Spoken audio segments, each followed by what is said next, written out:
সবাইকে জানাই শুভ দুপুর। তা চলো আজকে আমাদের ফ্রায়েড রাইস হবে, তাই বাজার করে এনেছি। এদিকে আমার ছেলে ঘুম থেকে উঠেছে, উঠে বললো মা একটু কোলে নাও, নিয়েছি। তা আমাদের বাজার তো কমপ্লিট, চিকেন এনেছে।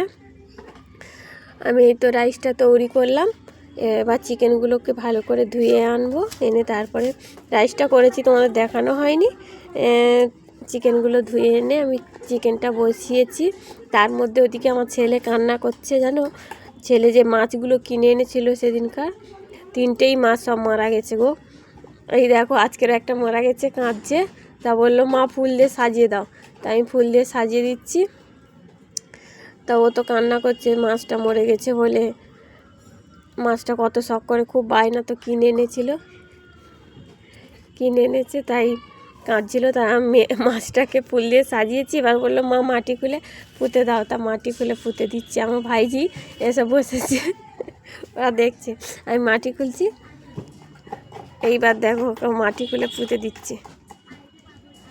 আমি এদিকে কাজ করব, আমি তাড়াতাড়ি করছি। এদিকে আমার ছেলে দেখো না, মাছটা মরে গেছে বলে কিরকম কান্না করছে। তা মাছটাকে পুঁতে দিই। ভালো করে গর্ত করলাম, গর্ত করে এবার গর্তের মধ্যে মাছটাকে দিয়ে দিচ্ছে আমার ছেলে। দেখো ছেলের মুখটা শুধু দেখো তোমরা, কিরকম কান্না করছে মাছটা মরে গেছে বলে। বললো আমি খাবার খাবো না, আমাকে মাছ কিনে দাও, মাছটাই মরে গেল। এইবার মাটিগুলো চাপা দিয়ে দিই। তা তোমাদের সবাই রান্নাবান্না কমপ্লিট? আমার তো রান্নাবান্না হয়ে গেছে। হয়ে যে আমার ছেলেকে স্নান করাবো, আমার ছেলে কান্না করছে বলে এদিকে এলাম রান্নাটা শেষ করে। মাটি তো একদম চাপা দিয়েছে দেখো তোমরা। তারপরে দেখবে আমার ছেলের মুখটা। তার মধ্যে দেখছি আমার গোলাপ গাছে দেখো ফুলগুলো, এগুলো শুকনো শুকনো হয়ে এসেছে, আর একটা ফুটবে, এই হলুদটা ফুটবে, সবে হয়েছে। তার মধ্যে দেখো আমার ছেলের মুখটা শুধু দেখো কিরকম কান্না করছে, আর থামছে না। আমি বলি একটু থাম। এদিকে আবার তরকারি দেখতে এলাম, তরকারিটা দেখি হয়ে এসেছে, এবার নামিয়ে নেব। আর ওদিকে তো আমার ছেলে কান্না করছে, একবার করে ডাকছে মা এসো মা এসো। তা রান্না করতে করতে আবার গেলাম সেদিকে। দেখো আমার ছেলে কেক বানাচ্ছে আবার, মা আমি কেক বানাচ্ছি। যাও, কান্নাটা থেমেছে, মাছের কথাটা ভুলে গেছে খেলতে খেলতে। আমার ভাইজি আর আমার ছেলে করে খেলা করছে।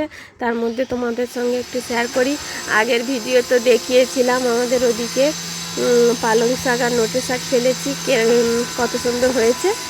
তাই সেটা তোমাদেরকে একটু দেখাবো। আর এদিকে আমার ভাইজি দেখো ভিডিও করছে বলে হাসছে তোমাদের দেখে। তোমরা আমার ভাইজিকে চেনো? কে কে চেনো একটু কমেন্ট করো, অনেকে চেনো।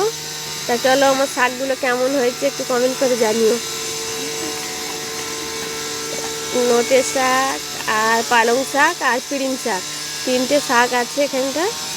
আগে দেখিয়েছিলাম ছোট ছোট সবাই বেরোচ্ছে, এখন বেশ হয়েছে খাওয়ার মতন। পালং শাকগুলো একবার খাওয়া হয়েছে কেটে, আবার কচিয়েছে। যত হোক বাজার থেকে কেনা বাড়িতে বানানো সেটা একটা আলাদা। লঙ্কা গাছে ফুল এসেছে আমার, বাড়িতে বানিয়ে খেতে ভালো লাগে, খাবার থেকে দেখতে ভালো লাগে বলো, বাড়ির জিনিস তো বলো।